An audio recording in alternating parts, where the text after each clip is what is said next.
Hello and welcome to Indus News live from Islamabad. I am Muneeb Hamid with the news of this hour. Let's begin with the top stories first.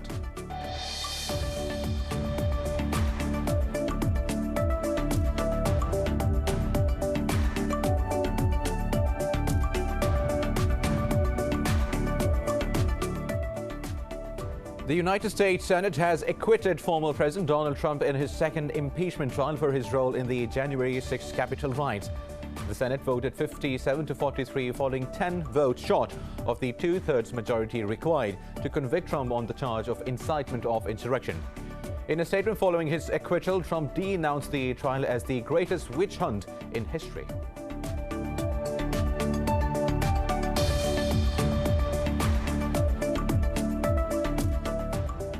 India's opposition has slammed the federal government for intentionally ignoring prior knowledge of the PULWAMA attack.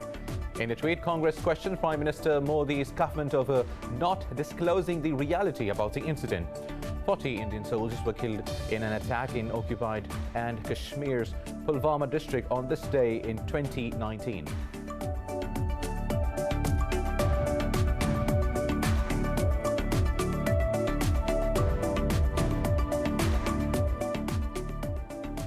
Thousands of anti-coup protesters have taken to the streets in Myanmar's major cities for a ninth straight day. The military has reinstated a law requiring people to report overnight visitors to their homes to local authorities as police hunt protesters. Earlier, the army suspended privacy laws limiting detention and surveillance.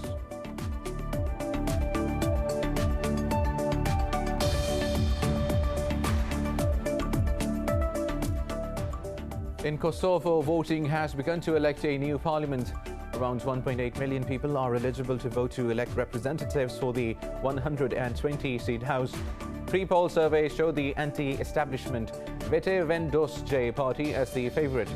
These are the second parliamentary elections in Kosovo over the past 1.5 years.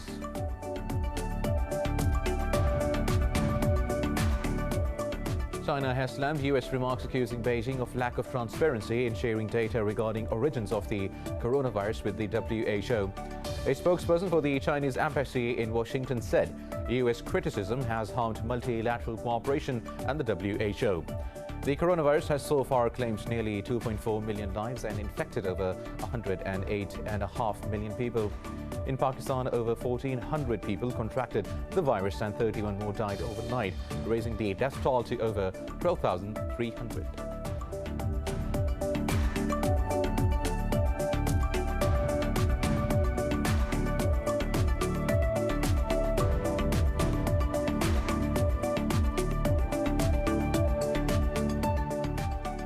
And in tennis, third seed Dominic Thiem has slumped out of the Australian Open in the fourth round. Thiem was comprehensively beaten 6-4 and 6-4 and 6-0 by Bulgarian Grigor Dimitrov at the Rod Laver Arena.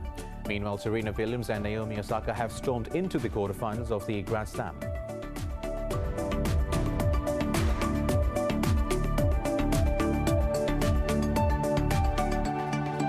Now, these were the top stories. News in detail after a short break. Stay with us.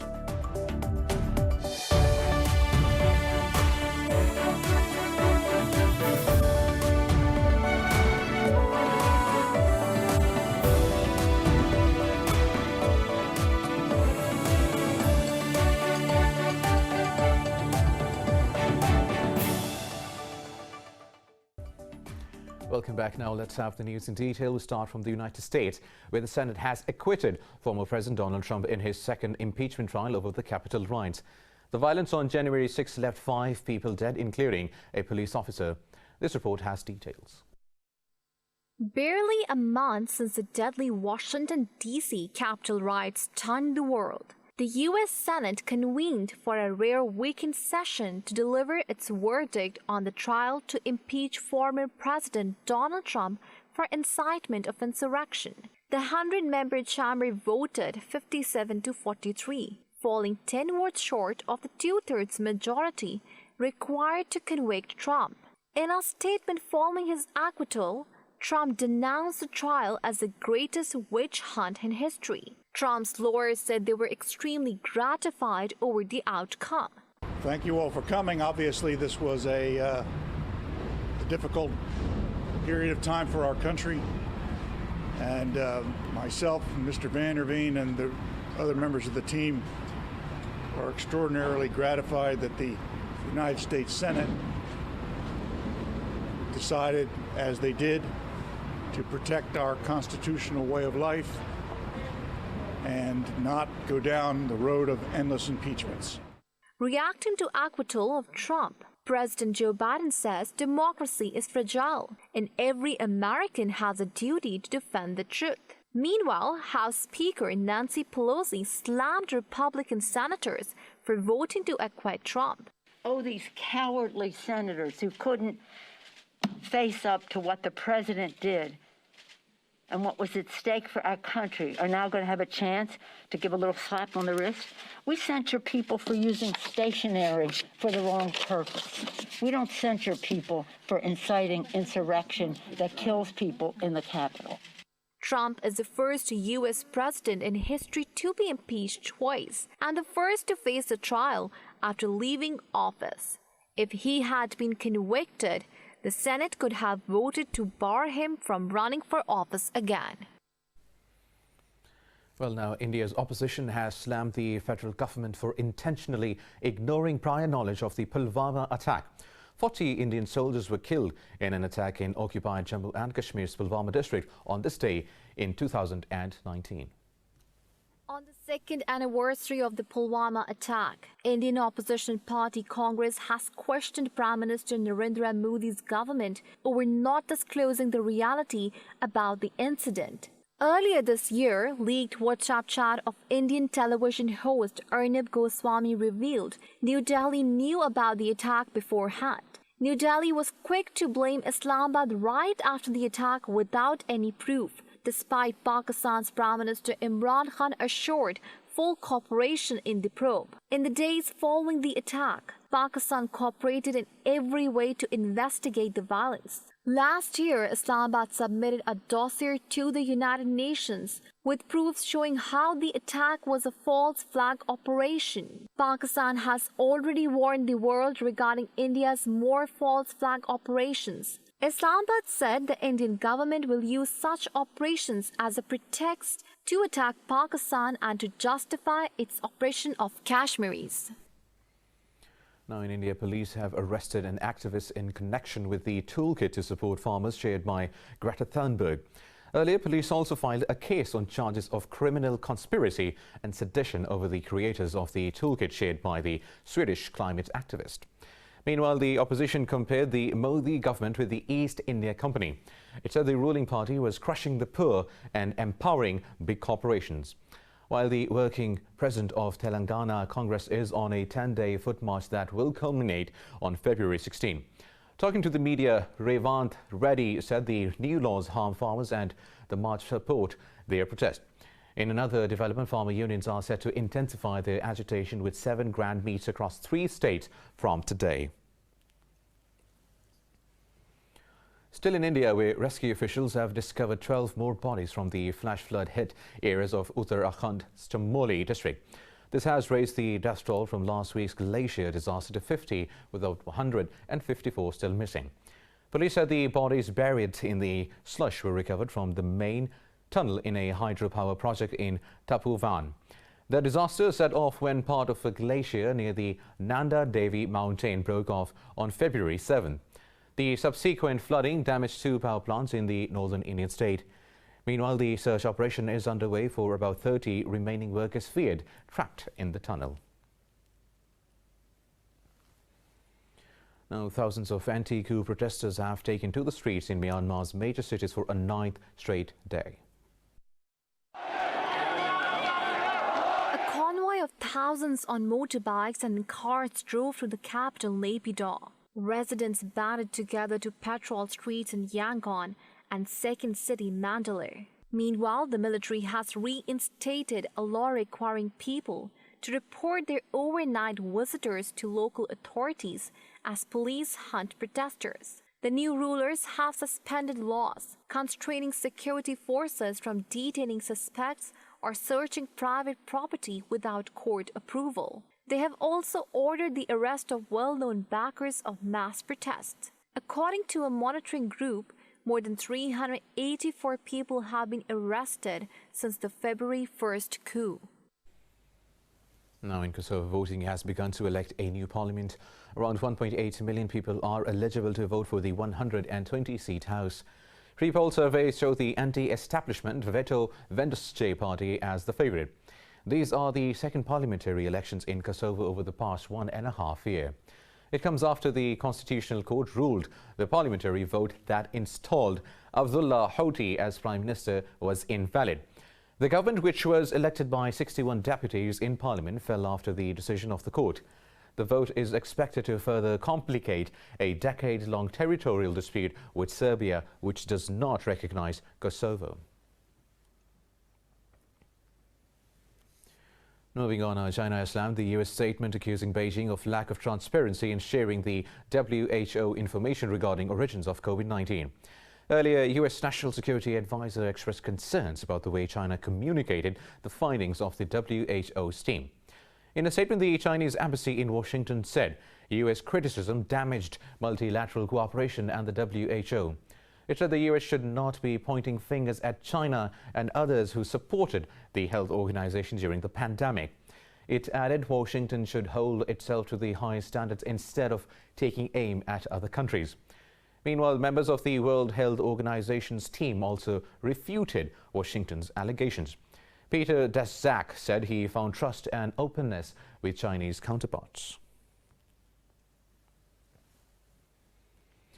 The coronavirus has so far claimed nearly 2.4 million lives and infected over 108.5 million people. More about the pandemic in this report. As governments across the world scramble to iron out hurdles in their vaccine drives, people are running out of patience. In Germany, protesters took to the streets in Berlin to protest coronavirus restrictions. 8 protesters were arrested in Cyprus after anti-COVID restrictions crowds clashed with the police in Nicosia. In Canada's British Columbia, hundreds gathered to oppose the curbs, calling them unconstitutional. Meanwhile, the virus continues to ravage the Americans, with over 484,000 dead in the U.S. to date. In South America, Mexico is going through its worst times with over 1,200 deaths in the past 24 hours. Brazil is still among the countries with the highest fatality rate, reporting over 1,000 more deaths and more than 44,000 cases overnight. Peru's health minister, Pilar Mazzatti, has stepped down over inoculating the president before the vaccine became widely available in the country. The Turkish Republic of Northern Cyprus has extended its full-scale curfew to stem the spread of COVID-19 until February 2nd. Now in Pakistan, 58 more people have lost their lives to COVID-19, raising the death toll to 12,307. The Health Ministry says 1,404 people tested positive for the virus overnight. The ministry said the total number of cases detected in Pakistan has crossed 563,000. Over 525,000 people have recovered from the virus. The number of active COVID-19 cases in the country stands at 25,635. The ministry says just over 2,000 patients of COVID-19 are admitted across the country.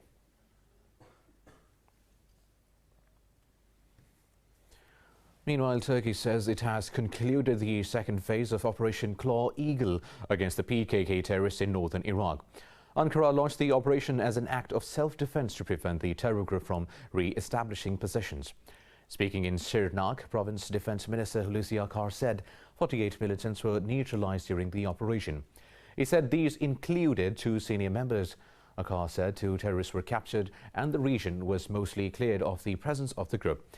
He added Turkish forces returned home safely after concluding the critical operation. More news coming up in this bulletin after a short break. Stay tuned.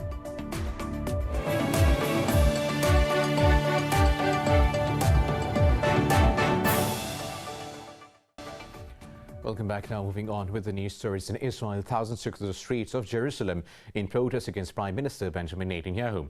Demonstrations over Netanyahu's indictment and handling of the COVID-19 outbreak have entered their 34th week. The protesters holding banners gathered outside Netanyahu's residence in West Jerusalem, calling for his resignation. With just a month left in the elections, Netanyahu is facing severe public anger and is also undergoing a trial in court.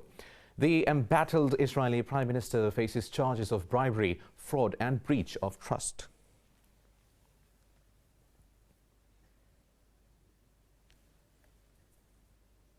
Now in Thailand, pro-democracy activists clash with police after wrapping Bangkok's democracy monument in red cloth. They say the red cloth on the monument represented the blood of fighters for democracy. Protesters threw paint at police and several small bangs were heard during a standoff near a city shrine. Police said over 20 officers were injured in the clashes and 8 people were detained for questioning. The demonstration was in reaction to this week's arrests of 4 protest figures under charges of insulting the monarchy. The student movement emerged last year and smashed long-held taboos by openly criticizing the king.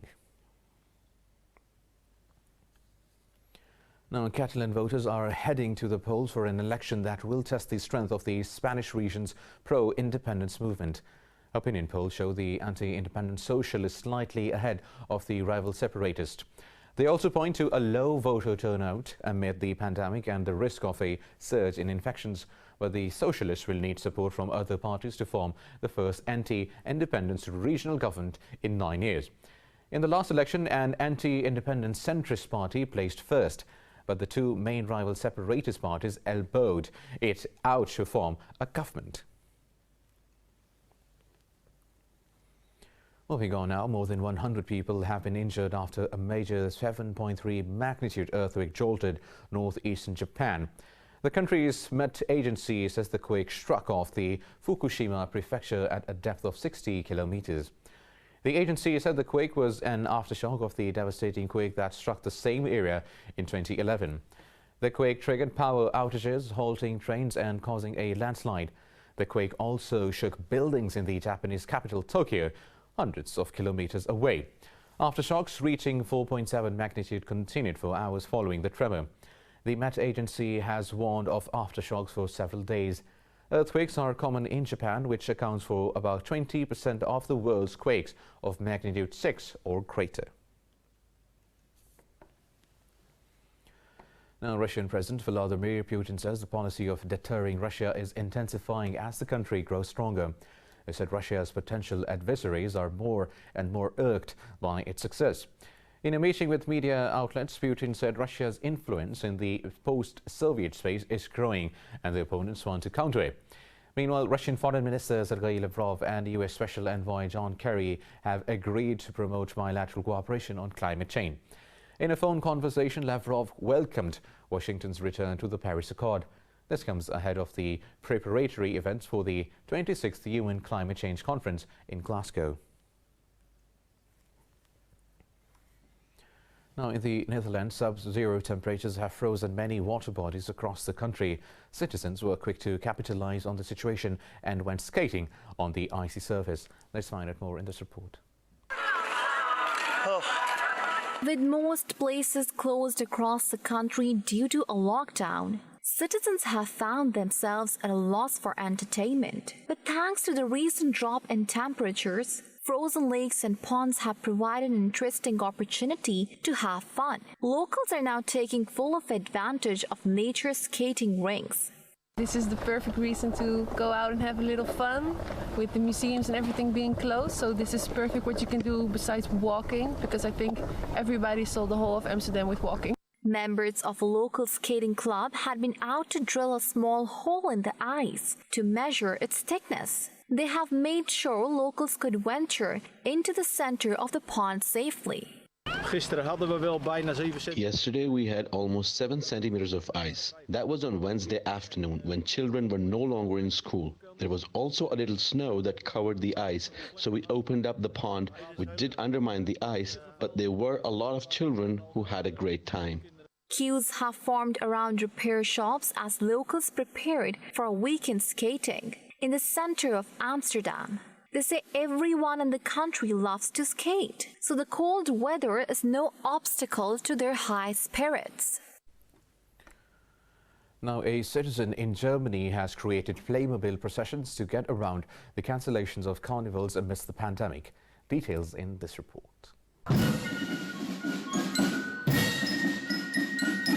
For many in Germany, Carnival is a serious matter, especially the famous Rosenmontag parade in Cologne, where decorated floats and people in costume walk through the city, throwing sweets to the crowds. However, the carnival was cancelled this year due to the pandemic, and the city had to find some other way for the show to go on. Subsequently, the carnival organizers called for people to recreate the parade using toy figures. This inspired the Guusberg family to recreate the Rosenmontag parade in a very artistic and detailed manner using their Playmobil.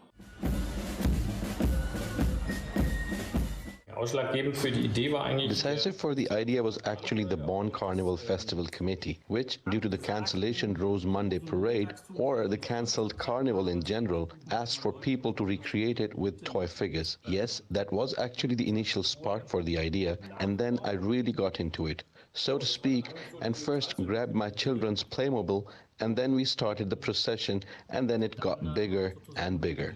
The thoughtful solution by Carnival Organizing Committee has provided the Germans an opportunity to enjoy their cultural activities amid coronavirus lockdown.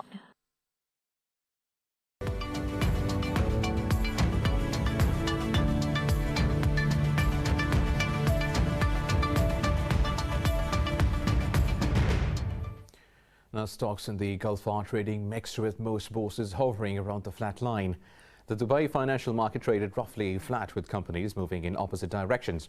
Amlak Finance plunged 5%, while the Islamic Arab Insurance advanced over 3.5%. The Abu Dhabi Securities Exchange dipped fractionally, with banking stocks weighing the most. Qatar Exchange moved little, with Qatar Insurance slipping 1%, and the Kuwait Premier Index traded unchanged.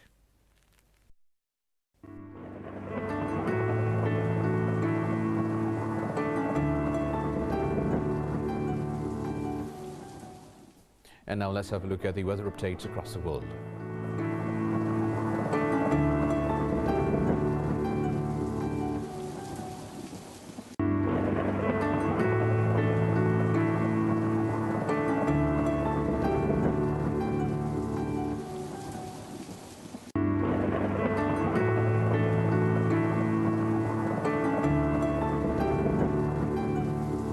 And that is all for now. For the latest updates, you can follow us on social media at Indus News.